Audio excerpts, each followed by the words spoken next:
Man, why you be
switch me up that light?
Guys, come on, guys.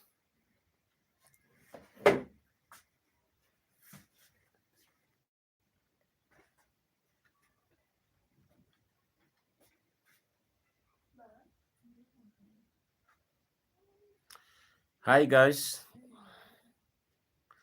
Come on, there's a topic I want us to talk about. Guys, come on, guys. There's something I want to talk about today, which is touching on our elections. As a country, there are some things that we must address as a people, as the citizens and the stakeholders of this country, Kenya. So that is what I want us to talk about in the shortest time possible, because they are very, very critical, and we must and we should at the same time touch on them, or to raise alarm on the areas we feel like things are not going as they should, or whatever is happening is not right. So that is the reason why we are live today to discuss on such matters. Thank you so much for those who are joining our live today. And you can also drop your opinion on the comment section. Today, I want to talk about 2027 presidential election. Don't be worried about other levels of election. I just want to talk about presidential elections. You know, in the meantime, I know Kenyans are so much expectant. The anxiety is high. Kenyans are waiting to see who is going to be appointed or nominated as the chairperson of the Independent Electoral and Boundaries Commission, a position which Kenyans have started to fear. Being the chairperson of election commission or electoral body in Kenya is like a suicidal or a disastrous, owing to a bad history touching that commission or the position of the chairperson of the electoral commission. So men and women threw their heart in the ring to battle for that position. It has been more than 1 year since the commissioners or the commission was disbanded. The commissioners went home. The immediate former chairperson, Wafula Chebukati, also died and was buried a few weeks ago. And in the meantime, Kenyans are in the process of looking for a new chairperson, plus the commissioners of the commission. The commission, which is expected to deliver to Kenyans, to midwife a free, fair, and transparent election in this country. It is a process that has been trusted into the hands of few individuals to try and interview from within those who have submitted their names that they are interested in this position, plus other commissioners, to run the election. Do you believe that it will be free and fair? To my opinion, I still believe that there are a lot of things, a lot of work to be done in the election commission in this country for Kenyans to see free and fair election. More so touching on 2027 election, which many people would want their votes to count. Many people would want to exercise their democratic right. And the elephant is in the room is whether the Kenyans will get it right. But for us to get it right, it must start at the inception, from the beginning of all this process. And the beginning is from the election or the appointment of the commissioners. And number two, the process of voter registration. Number three is the voting process, the counting of the votes, which is very critical. So it is important for Kenyans to start giving their views as early as now regarding the process of appointing commissioners, of appointing the chairperson, of procurement of the biometrics, the ballot papers printing. These are key things that Kenyans must not lose their eye on. They must keep on checking on. If the due process is done according to the law, transparent and legitimate, because this is where we lose the track. We lose the track from the time we are pointing and searching for men and women who are going to purge the electoral body. We must now ask ourselves if we are going to get the right men and women to manage the election. And after appointing these men and women, we must finance this body properly. It should not be inclined in any direction, because that is why it is referred to Independent Electoral and Boundaries Commission. It means it is a constitutional institution which should not draw powers from any arm of the government, should not be dictated by any person whatsoever. It is an independent body which have its own budget, which have its own procedures of work, which manage the election through the power which is given to them by the Constitution. So it is a very, very important institution in terms of managing and presiding over our democratic rights. So, ladies and gentlemen, it is my pleasure to invite you also to share your opinion on the comment section regarding this vital matter of election and the process of the election. Do you believe with the IEBC, which is being constituted, and the ones that we have ever since the promulgation of the new constitution, which gave us this body called Independent Electoral and Boundaries Commission from the ECK, Electoral Commission of Kenya? So we've have some headwinds, the hiccups, and we know it is a work in progress to come up with an electoral commission or body which will be presiding over elections that will satisfy the needs of Kenyans, elections which we will go home knowing that the loser has lost genuinely and the winner has won genuinely. So, ladies and gentlemen, we must speak about this process. We must keep on checking, looking, following this process as it starts, as early as now. Because if we miss it at the time of appointment of these commissioners, and mark you, this is the inception stage.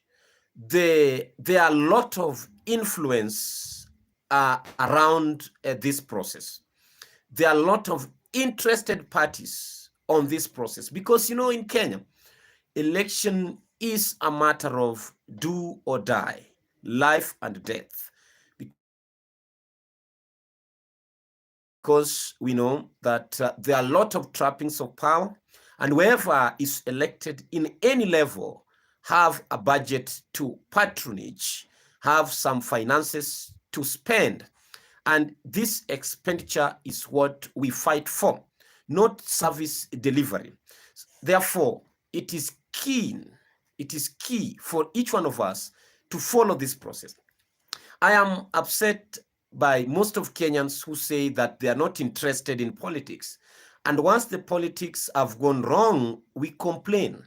Moi said that siasa mbaya, maisha mbaya, which means bad politics can affect our lives negatively. And that is why Kenyans are crying now. So take time.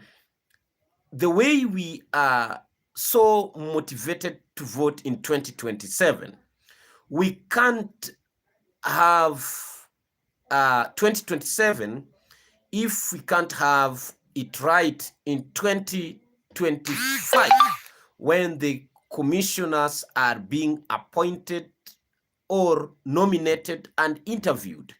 You see, there are few individuals who said or who offered themselves as candidates for the commission chairperson. And you know how vital that position is. So follow it closely if you want to have election in 2027.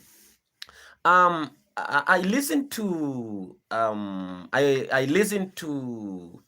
Royal Media Services chairperson SK Masharia a few weeks ago, revealing or exposing some of deep secrets that many Kenyans didn't know.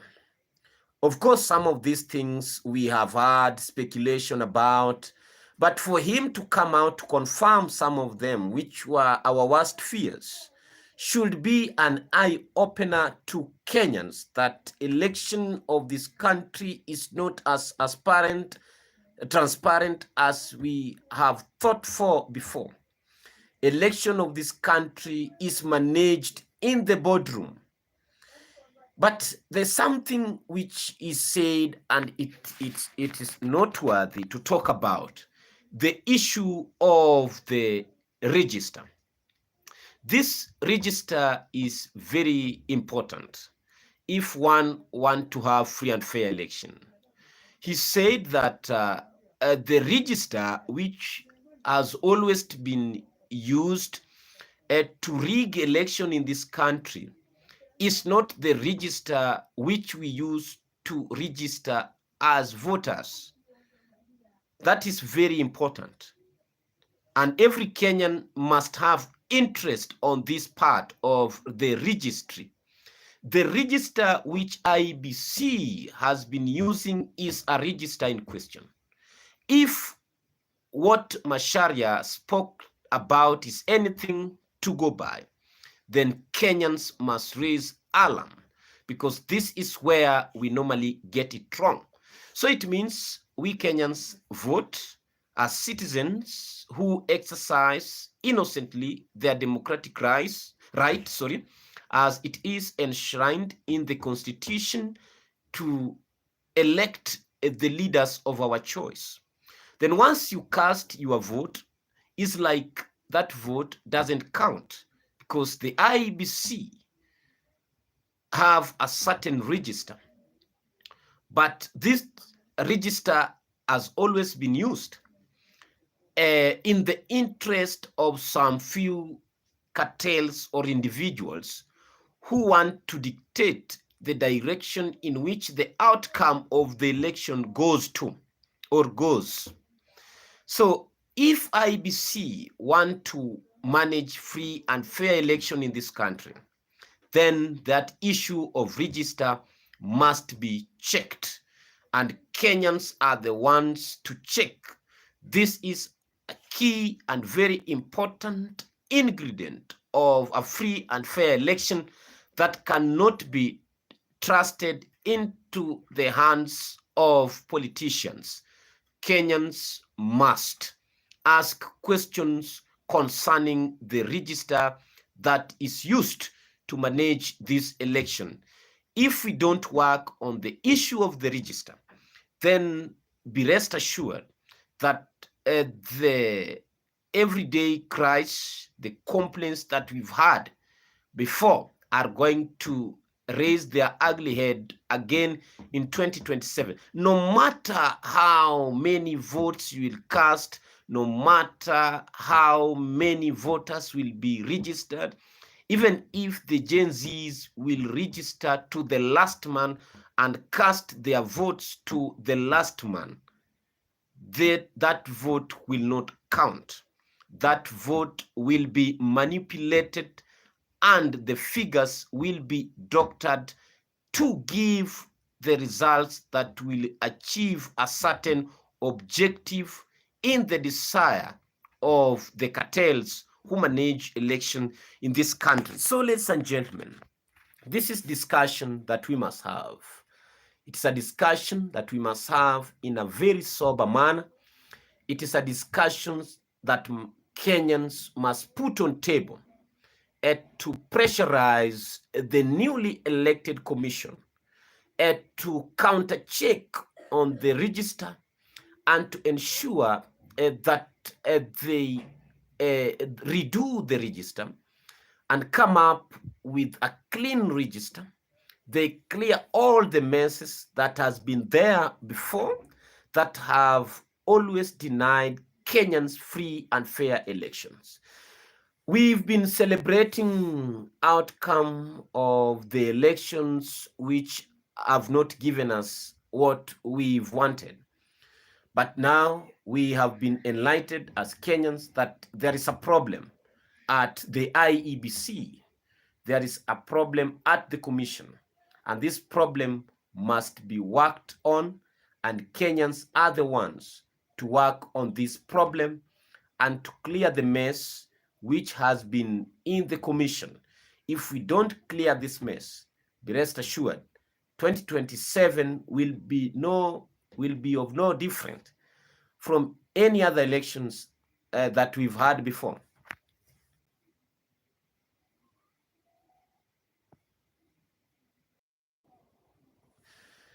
So, ladies and gentlemen, it is key that we vote and our votes count.